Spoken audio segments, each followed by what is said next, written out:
In today's video, I'm going to teach you how to delete Microsoft Bookings page 2026. By the end, you'll understand what deleting really means in Bookings and how to effectively shut down a page so no one can book new appointments.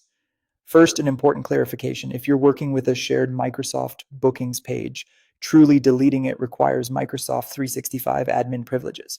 That's because the booking page is tied to a user or mailbox behind the scenes. The only way to permanently remove the shared booking page is to delete that associated user or mailbox in the Microsoft 365 Admin Center. If you don't have admin rights, you'll need to work with your organization's admin. And before any permanent removal, make sure you've reviewed any data retention or compliance needs and that you're comfortable with the data being removed.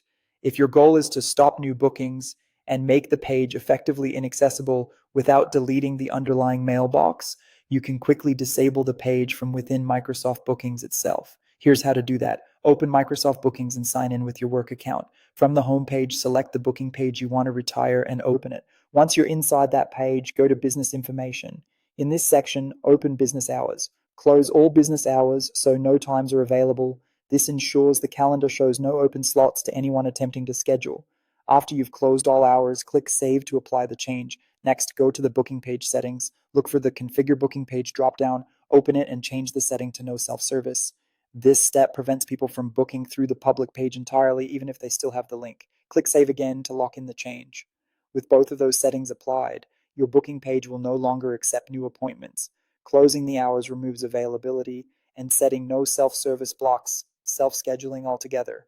Existing appointments will remain on the calendar, so be sure to manage or notify those customers if needed.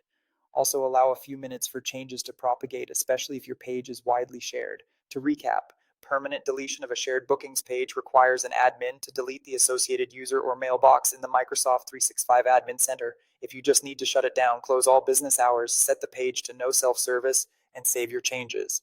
That gives you a clean, immediate stop to new bookings while preserving existing data until you're ready for a full removal.